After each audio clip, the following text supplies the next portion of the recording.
ये सारी बात जान करके आप मुझे ला करके श्रवण करवाइए। अब जैसे ही ये बात नारद बाबा श्रवण किए तो नारद जी महाराज ने मन में विचार किया कि अब शिष्य बना लिया है तो काम भी करना पड़ेगा। और नारद बाबा पधारे हैं भगवान के धाम। भगवान श्री नारायण के दर्शन किए नारद जी ने और भगवान नारायण से हाथ जोड़ करके नारद बाबा ने कहा कि प्रभु, एक नन्हा सा छोटा सा अबोध बालक है। नारद बाबा भगवान से बोले कि प्रभु, एक छोटा सा नन्हा सा अबोध बालक है, निधिवन में वो बैठ करके आपका भजन कर रहे हैं और उत्तानपाद महाराज के वो पुत्र हैं। उन्होंने हमसे पूछवाया है कि आप उन्हें दर्शन देंगे या नहीं दर्शन देंगे। अभी अभी शिष्य बनाए हैं हम उनको, ध्रुव नाम है उनका। आप दर्शन देंगे तो कब देंगे प्रभु? जैसे ही ये बात सुनी तो भगवान नारायण मुस्कुराए और नारद जी से कहा, नारद, आप जाकर के अपने शिष्य ध्रुव से कह देना कि जिस पीपल वृक्ष के नीचे बैठ करके वो हमारे भजन कर रहे हैं, हमारा स्मरण कर रहे हैं, उनसे जाकर के कहना कि उस पीपल वृक्ष में जितने पत्ते हैं उतने हजार वर्षों के बाद हम उन्हें दर्शन देंगे। प्रेम से बोलेंगे, बोलो राधे राधे राधे। अब नारद बाबा मन में विचार किए कि मैं भगवान की ये बात सुनकर मैं अब ध्रुव के पास पहुंचू जाऊं और जाकर के ध्रुव से कह दूं कि जिस वृक्ष के नीचे तुम बैठे हो उसमें जितने पत्ते हैं उतने हजार वर्षों के बाद भगवान श्री हरि नारायण आपको दर्शन देंगे। तो ध्रुव तो छोटा सा बालक है, अभी वो भजन को छोड़ करके सीधा घर ही चला जाएगा। क्या करूं?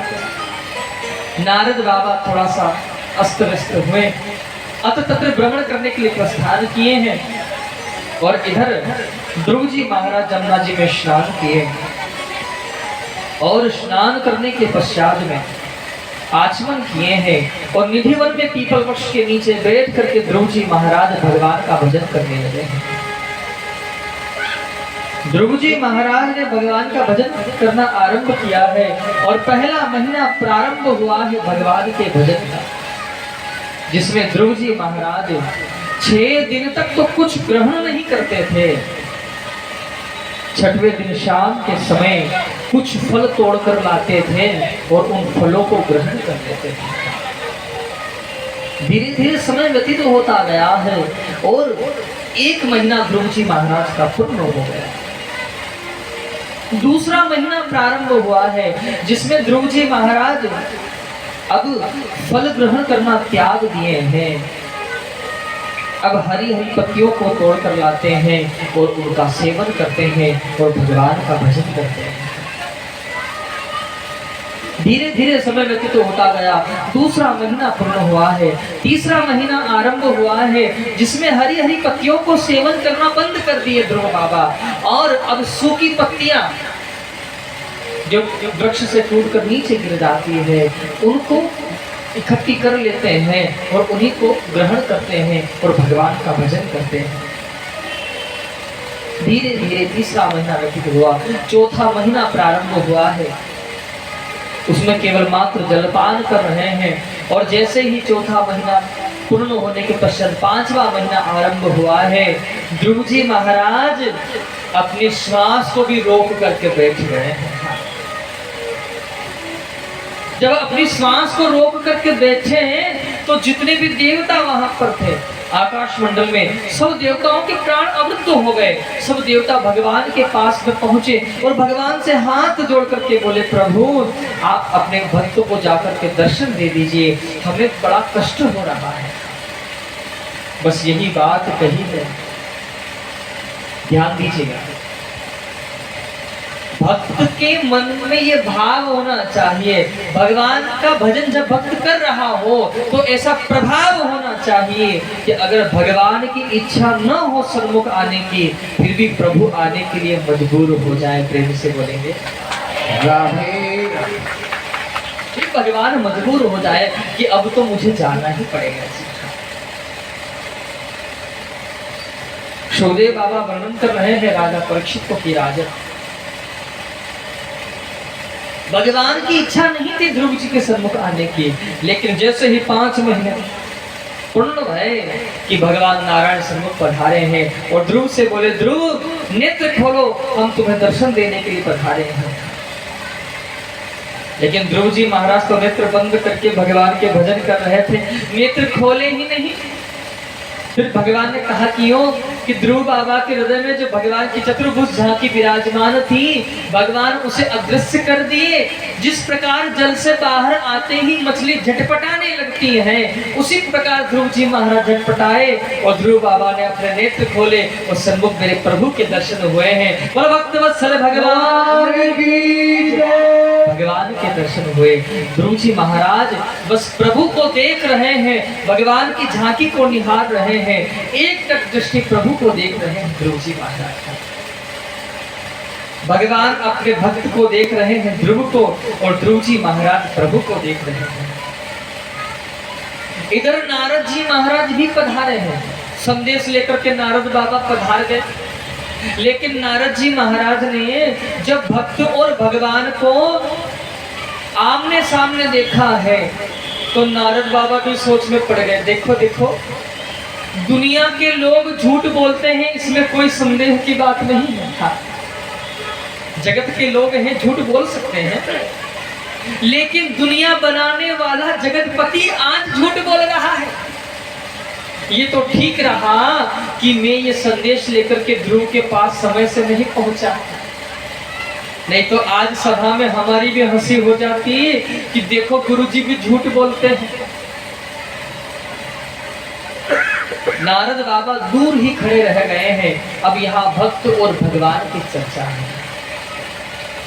बहुत समय हो गया, भगवान श्री नारायण ध्रुव जी महाराज के सम्मुख खड़े हैं और ध्रुव जी महाराज भगवान नारायण की ओर देख रहे हैं। भगवान क्या सोच रहे हैं? मेरा भक्त ध्रुव मुझसे कुछ मांगे तो मैं इसको प्रदान करूंगा। भगवान नारायण ये सोच रहे हैं कि मेरा भक्त मुझसे कुछ मांगे तो मैं इसे प्रदान करूं, और ध्रुव जी महाराज मन में सोच रहे हैं कि मैं क्या मांगू। भगवान की इच्छा हो देने की तो ये देंगे, मैं भगवान से कुछ मांगूंगा नहीं। ध्यान दीजिएगा,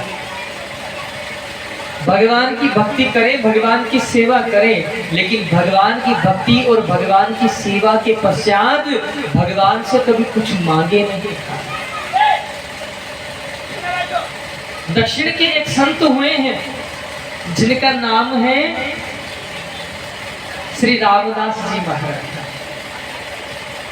भगवान राम जी के अनन्य भक्त थे ये।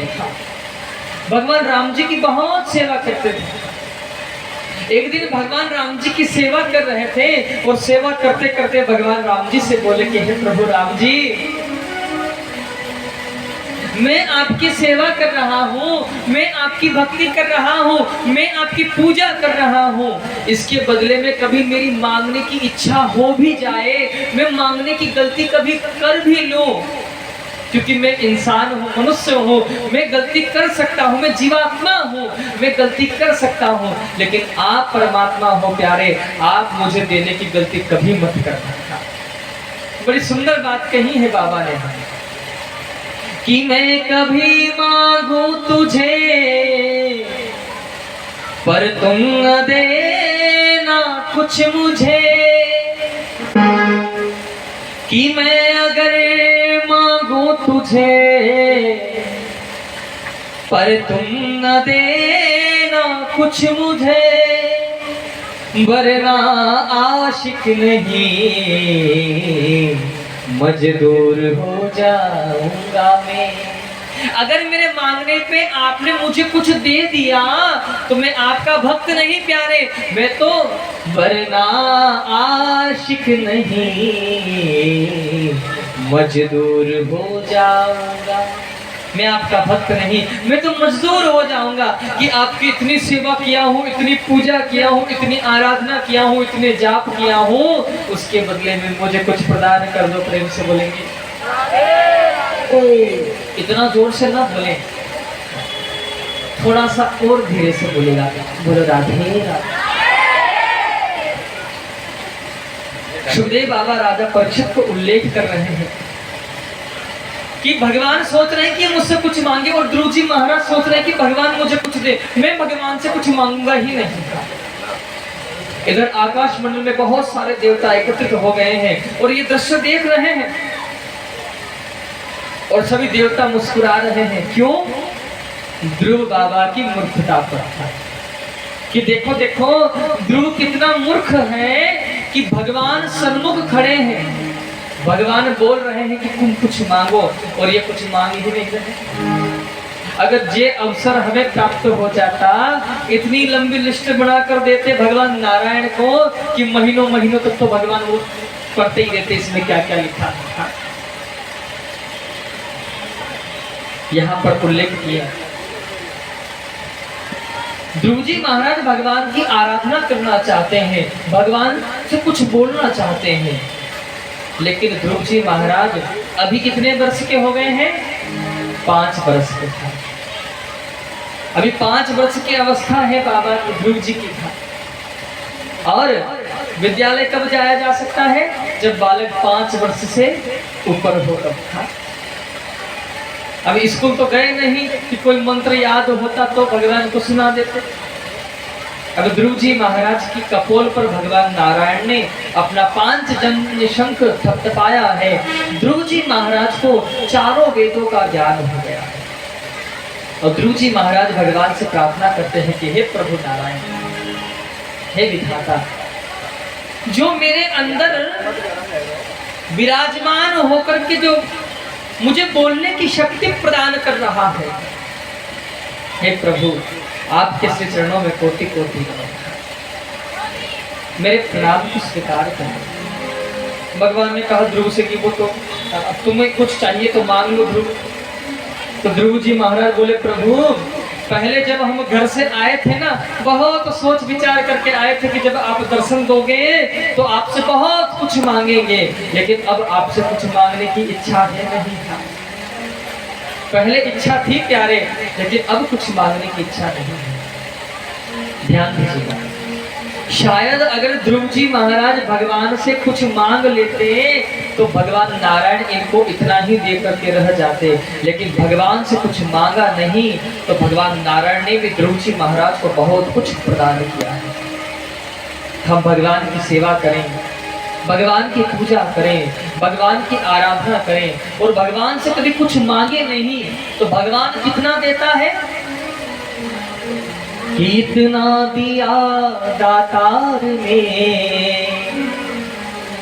कि जितनी की मेरी औकात नहीं।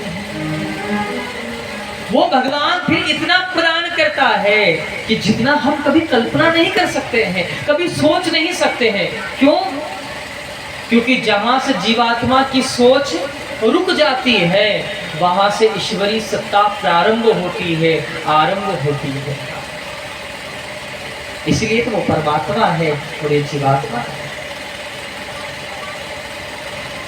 यह नारद जी महाराज से कुछ मांगा नहीं, यह ध्रुव जी महाराज ने भगवान से कुछ मांगा नहीं, तो भगवान ने ध्रुव लोक बसा करके भगवान नारायण ने ध्रुव जी महाराज को प्रदान किया है।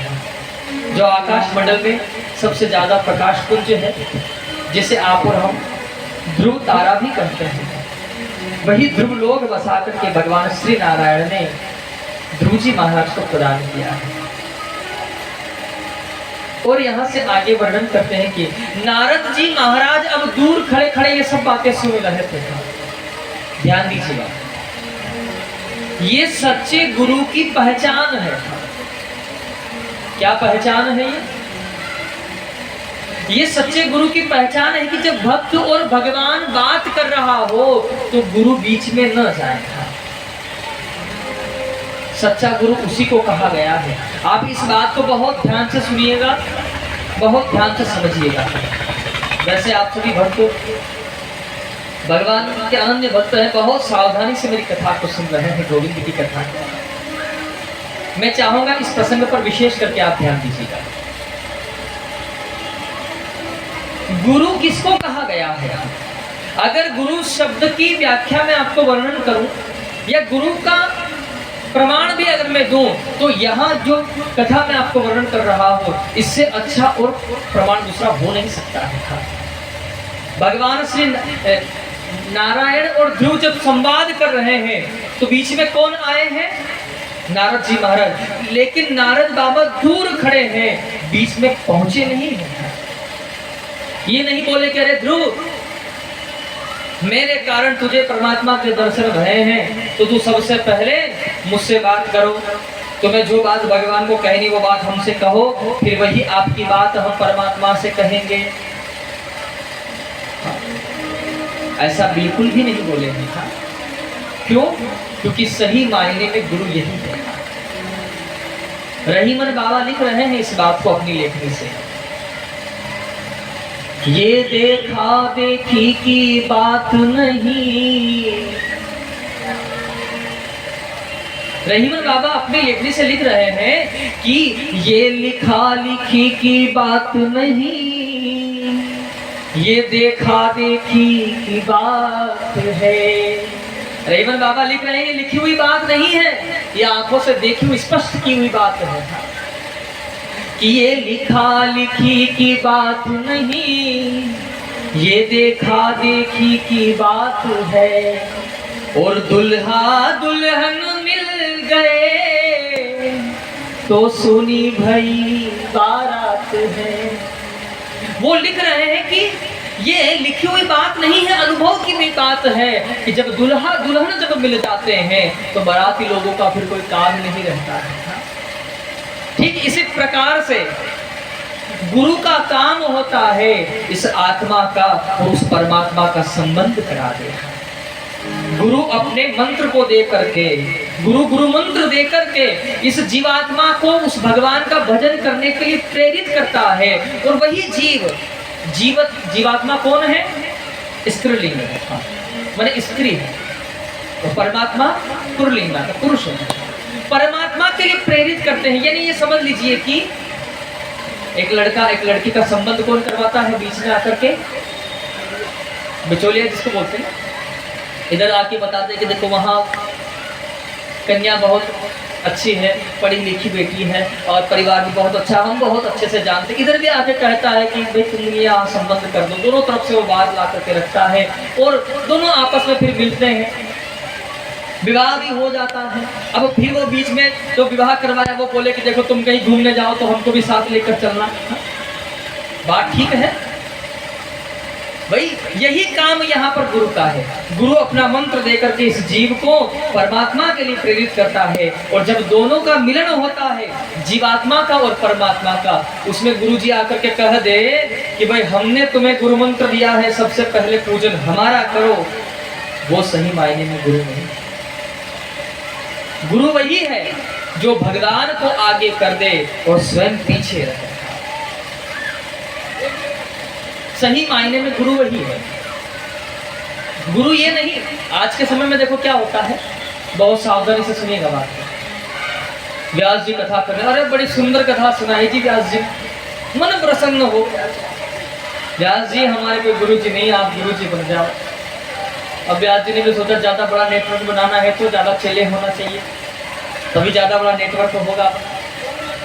व्यास जी ने एक गुरु मंत्र दे दिया और कह दिया कि अब तुम इसका भजन करना, और अपना फोटो दे करके गुरुजी चले गए। अगले कुछ वर्षों के बाद दूसरे गुरुजी आए, वो भी गुरु मंत्र दे गए और अपना फोटो दे करके चले गए, तुम इसकी पूजा करना। अब घर पे भगवान के फोटो तो है नहीं, भगवान का चित्र तो है नहीं, गुरुजी के सारे चित्र टंगे हुए हैं घर में। ध्यान दीजिए, अब वो जीवात्मा वो गुरुजी की पूजा करे कि भगवान की पूजा करे। अब मैं ये भी नहीं कहता हूं कि गुरुजी की पूजा न करें।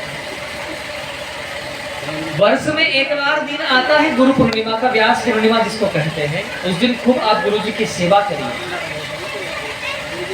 लेकिन गुरु का सम्मान करिए, गुरु का आदर करिए, लेकिन गुरु की जी के वचन पर विश्वास रख करके परमात्मा की भी भक्ति करिए। प्रेम से बोलेंगे बोलो राधे। यहाँ पर ध्रुव जी महाराज ने विश्वास रखा नारद बाबा के वचन पर, परमात्मा के दर्शन हुए हैं। और यहाँ से आगे भगवान ने ध्रुव जी महाराज उसको आशीष प्रदान किया। नारद जी ने परमात्मा से पूछा कि प्रभु आपने तो कहा था कि पीपल वृक्ष में जितने पत्ते हैं उतने 1000 वर्षों के बाद दर्शन देंगे, फिर आज ही क्यों पधारे हो? तो भगवान श्री हरि नारायण कहते हैं नारद से कि नारद, ध्रुव जैसे भक्तों को मैं दर्शन देने के लिए नहीं आता हूँ। अरे ध्रुव जैसे भक्तों के तो मैं दर्शन करने के लिए आता हूँ। प्रेम से बोलेंगे बोलो राधे। ऐसे भक्तों के तो मैं दर्शन करने के लिए आता हूँ। ध्रुव जी महाराज यहाँ से अपने राज्य पधारे। जो पिता को बात पता चले कि मेरा पुत्र प्रभु को प्राप्त करके आ रहा है, उत्तानपाद महाराज पधारे हैं। ध्रुव जी महाराज का सत्कार किए हैं और राज्य का अधिकारी श्री ध्रुव जी महाराज को बनाए हैं। इसी कथा का उल्लेख है। ध्रुव जी महाराज के भाई हैं उत्तम महाराज। एक दिन की बात है कि ये वन में पधारे, यक्षों के साथ में इनका युद्ध हुआ और यक्षों के द्वारा इनकी मृत्यु हो गई। अब ये बात ध्रुव जी महाराज को पता चली तो ध्रुव जी महाराज के मन में बड़ा दुख हुआ। युद्ध करने के लिए ध्रुव जी महाराज वन में पधारे, यक्षों के साथ वहां भयंकर युद्ध हुआ है। इधर नारद बाबा ने आकर के ध्रुव जी को समझाया कि बेटा ध्रुव, तुम्हारे ऊपर प्रभु की कृपा है, इसलिए ये यक्ष तुम्हारा वध नहीं करना चाहते। नारद बाबा ने उनको ज्ञान प्रदान किया है। उसके पश्चात ध्रुव जी महाराज के यहाँ वंश का निरूपण करते हैं कि ध्रुव जी महाराज के वंश में आगे उत्कल नाम के राजा हुए हैं। इन्हीं उत्कल महाराज से आगे अंग नाम के राजा होते हैं। इन्हीं अंग नाम के राजा के वंश में आगे वेद नाम के राजा होते हैं और इन्हीं महाराज के वंश में भगवान का एक अवतार होता है। बोली श्री प्रभु भगवान की। माता लक्ष्मी अर्ची देवी बनकर के यहाँ पर पधारी है और यहाँ से आगे कथा प्रसंग वर्णन करते हैं कि महाराज परीक्षित जी ने प्रश्न किया सुखदेव बाबा से